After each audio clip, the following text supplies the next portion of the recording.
Daniel Padilla at Catherine Bernardo tinuldukan na rin ang kanilang relasyon.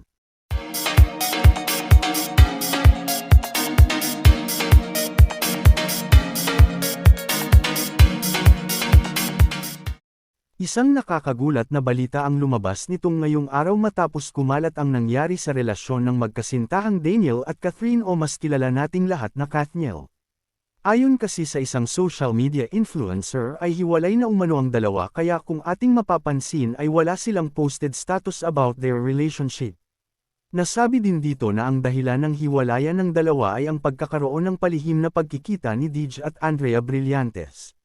Madaming mga netizen ang nakakita sa pinost ng social media influencer na ito at nagbigay ng kanilang reaksyon ukol sa isyu na ito.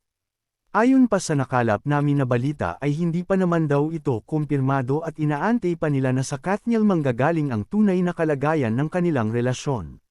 Samantala, nababahala pa rin ang mga netizen at ang mga tagahanga ni Deej at Catherine dahil nga sa napamahal na ang Kathniel sa lahat. And this are chika for today mga ka-showbiz, sana nag-enjoy kayo. Don't forget to like, share, subscribe and click the notification bell for more updates.